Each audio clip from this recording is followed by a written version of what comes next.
नमस्कार दोस्तों, teaching with Shivam में आप सभी का हार्दिक स्वागत है। लगा दो आग पानी में, लगा दो आग पानी में, जवानी इसे कहते हैं। अरे छीन लो सिलेक्शन, कहानी इसे कहते हैं।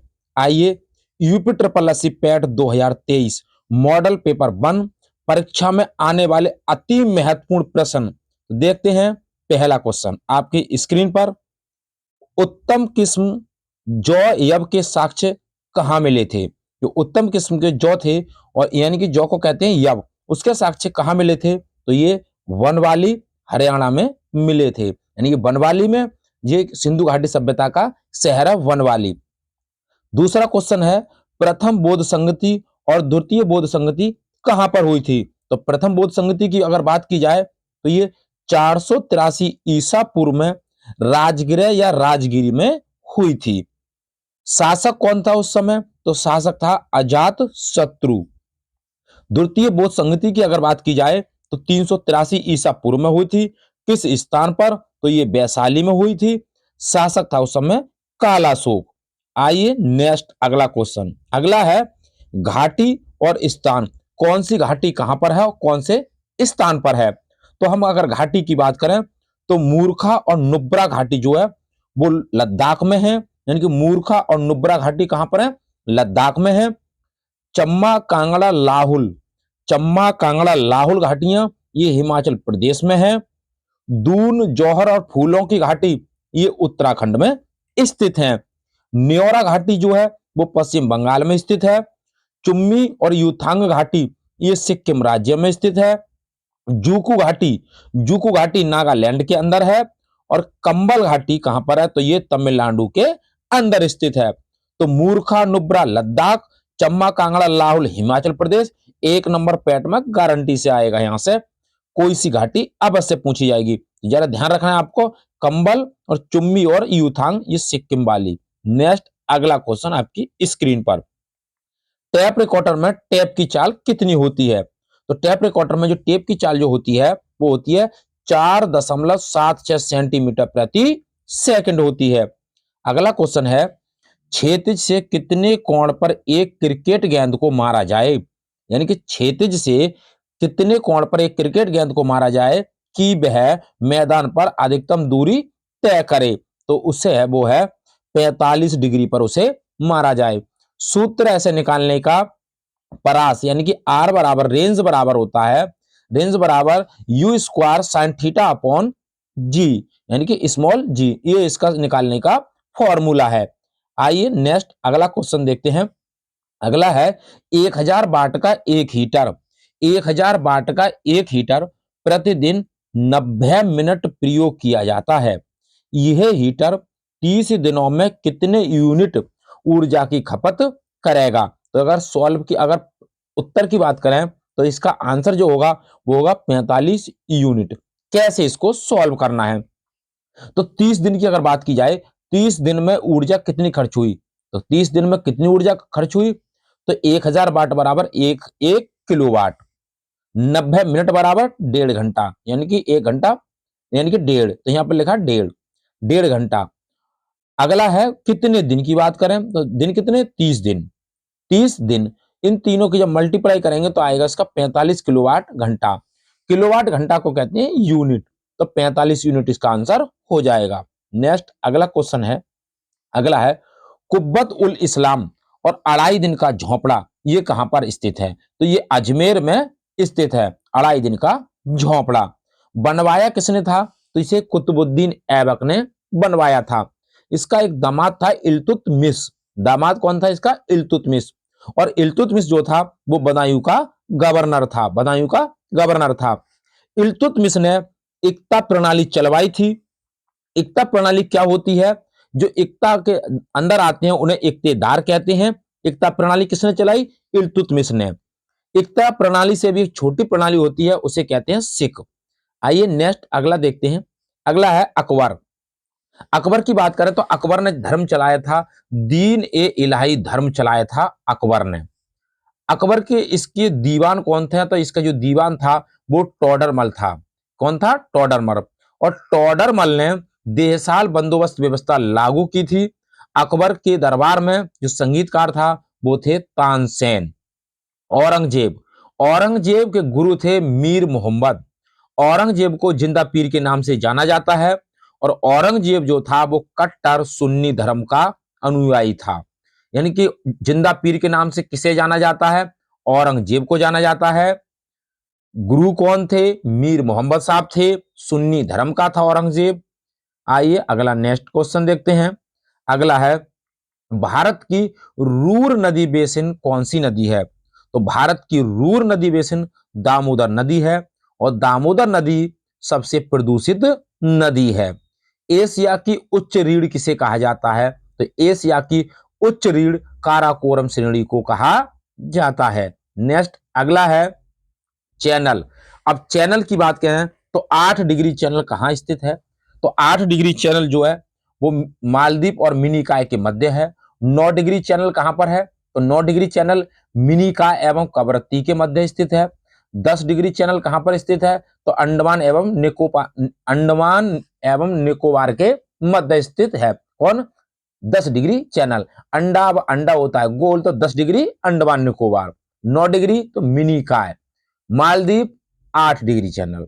दो डेल्टाओं का निर्माण कौन सी नदी करती है? तो दो डेल्टाओं का निर्माण नाइजर नदी करती है।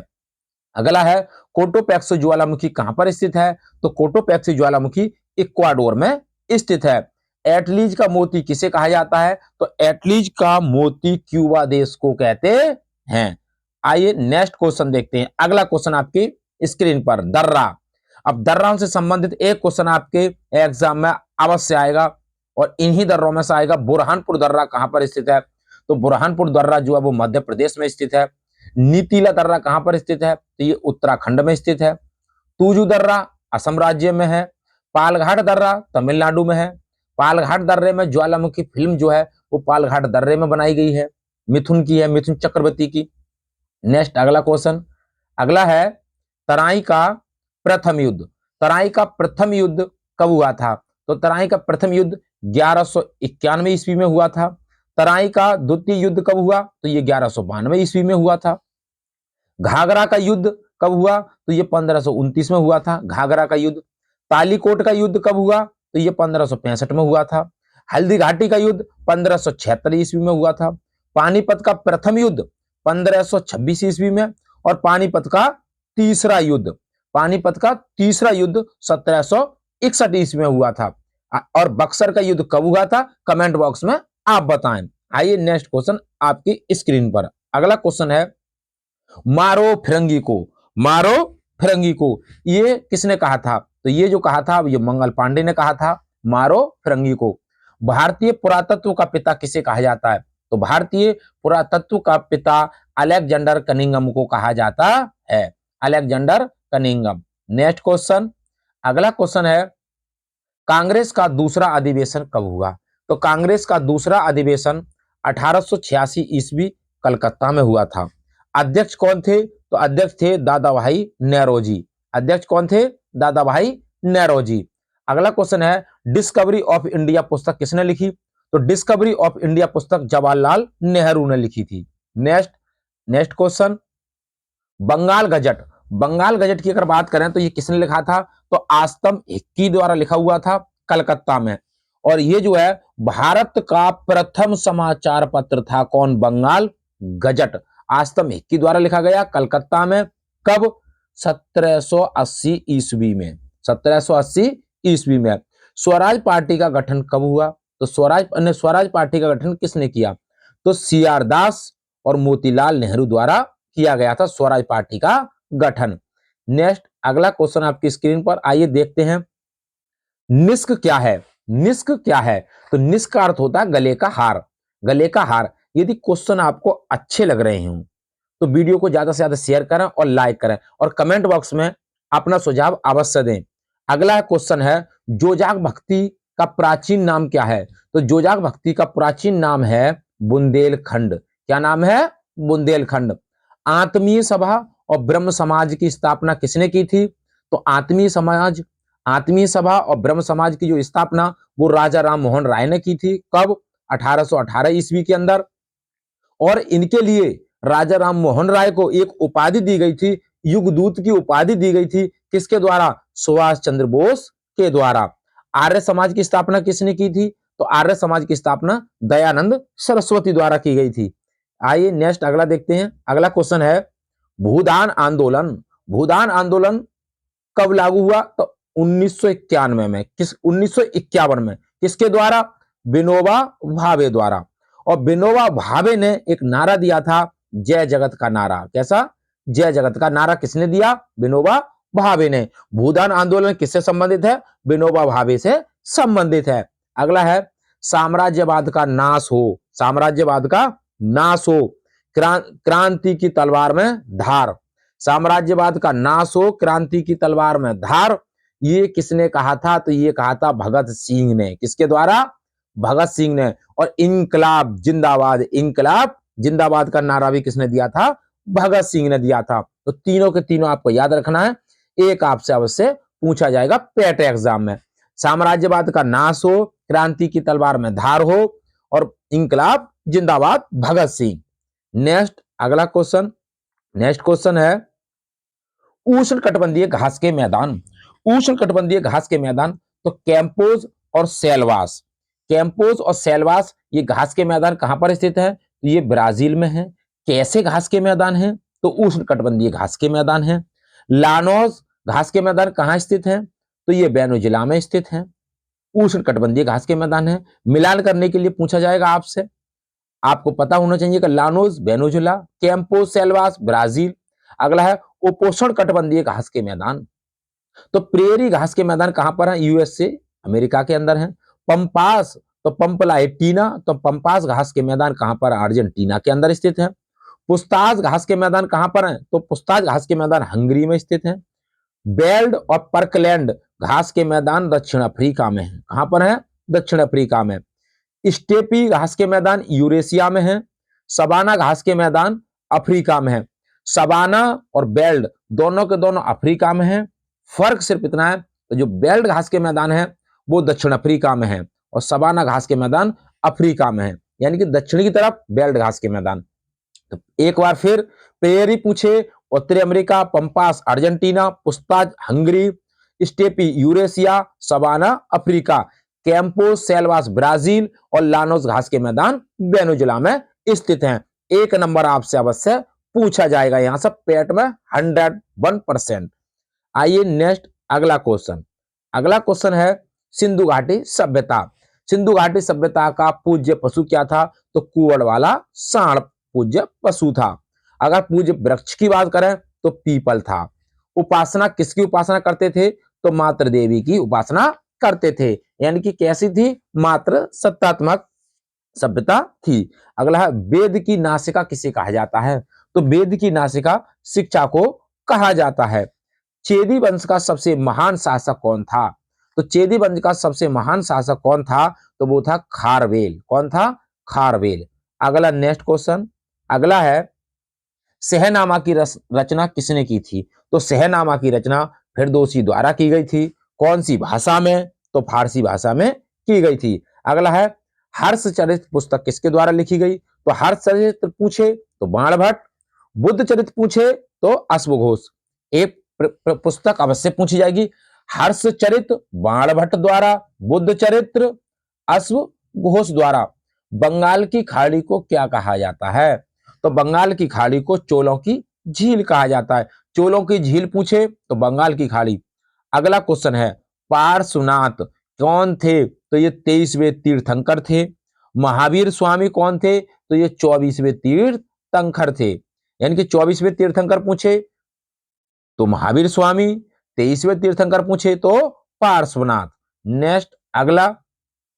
अगला है मेगस्थनीज। मेगस्थनीज ये कौन था? तो ये सेल्यूकस निकेटर का राजदूत था। इसने एक पुस्तक लिखी थी, पुस्तक का नाम था इंडिका। कौन सी पुस्तक लिखी थी? इंडिका। दोनों प्रश्नों में तो एक प्रश्न अवश्य पूछा जाएगा टेट में, इनकी पेट एग्जाम के अंदर। अगला है हुएनसांग। हुएनसांग की बात करें तो ये चीनी यात्री था। चीनी यात्री था। किसके शासनकाल में भारत आया? तो हर्षवर्धन काल का जब शासन था उस समय ये भारत आया था हुएनसांग। इसने एक पुस्तक लिखी थी सी यू की। अगला क्वेश्चन, नेक्स्ट क्वेश्चन है इधर पदार्थ और इधर अम्ल। पदार्थ और अम्ल। नींबू और संतरा में कौन सा अम्ल पाया जाता है? तो नींबू और संतरा की अगर बात की जाए तो इनमें सिट्रिक अम्ल पाया जाता है। सिरका में पूछे तो एसिटिक अम्ल, सेब में मैलिक अम्ल, दही में लैक्टिक अम्ल, इमली और कच्चा आम में टार्ट्रिक अम्ल और चाय में टैनिक अम्ल। मिलान करने को पूछा जाएगा, यहां से प्रश्न पूछेगा पेट एग्जाम के अंदर। पेट एग्जाम के अंदर प्रश्न पूछेगा, मिलान करना आएगा। नींबू संतरा पूछे सेट्रिक अम्ल, सिरका पूछे एसिटिक अम्ल, सेब पूछे मैलिक अम्ल और दही पूछे तो लैक्टिक अम्ल, इमली कच्चा आम टार्ट्रिक अम्ल और चाय में पाया जाता है टैनिक अम्ल। आइए नेक्स्ट क्वेश्चन, अगला क्वेश्चन है। नेक्स्ट क्वेश्चन है, मुक्त अवस्था में धातु कौन सी होती है? तो मुक्त अवस्था में धातु है 3, कौन कौन सी? और भी हैं, लेकिन मुक्त अवस्था में अगर मिलन करने को पूछे तो ये 3 जरूर अवश्य होंगी। Silver, gold, platinum. Silver, gold, platinum ये धातु मुक्त अवस्था में पाई जाती हैं। अगला क्वेश्चन, मानव शरीर का सामान्य ताप कितना होता है? अगर मानव शरीर की सामान्य ताप की बात करें तो होगा 36.9 डिग्री सेल्सियस हो तो फॉरेनहाइट में होगा 98.4 फॉरेनहाइट। 37 डिग्री सेल्सियस हो तो फॉरेनहाइट में होगा कितना? 98.6 फॉरेनहाइट। तो ये भी आपको याद रखना है। अगला नेक्स्ट क्वेश्चन, अगला क्वेश्चन है मानव शरीर के अंग।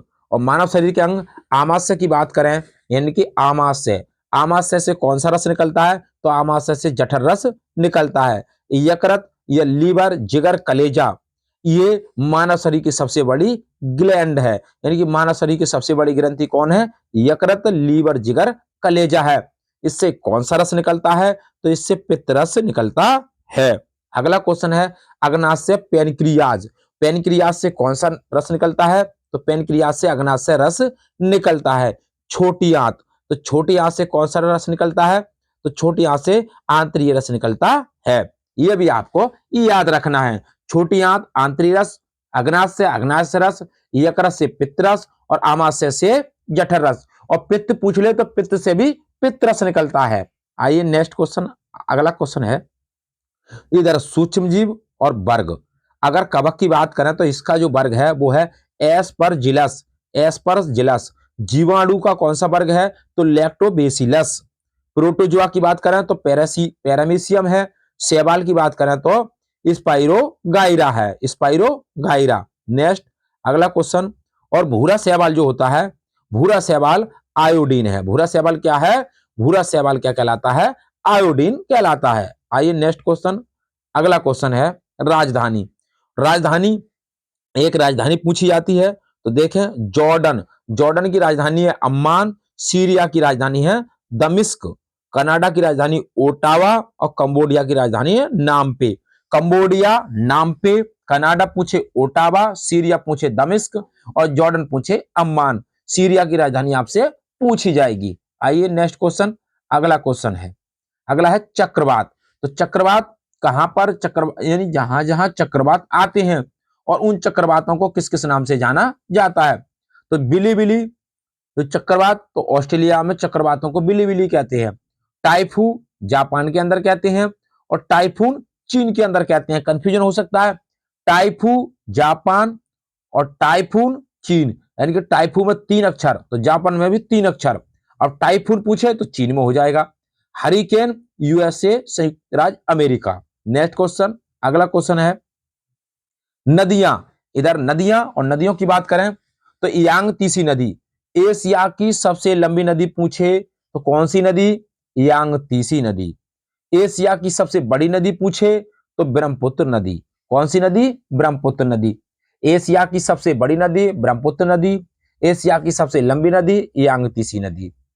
पीली नदी पूछे तो हुआंगो नदी और मेकांग नदी पूछे तो ये मेकांग नदी जो है वो दक्षिण पूर्व एशिया की गंगा है। दक्षिण पूर्व एशिया की गंगा कौन सी नदी है? तो वो मेकांग नदी है। यांगतीसी एशिया की सबसे लंबी नदी, ब्रह्मपुत्र एशिया की सबसे बड़ी नदी, हुआंगो पीली नदी और मेकांग दक्षिण पूर्व एशिया की गंगा। तो उम्मीद करता हूं दोस्तों पेट एग्जाम से संबंधित जो महत्वपूर्ण प्रश्नों की श्रृंखला थी आपको पसंद आई होगी। यदि वीडियो पसंद आई हो तो वीडियो को ज्यादा से ज्यादा शेयर करें और लाइक करें और कमेंट बॉक्स में वीडियो से संबंधित अपना सुझाव अवश्य दें। ऑल द बेस्ट, थैंक्स, जय हिंद, जय भारत।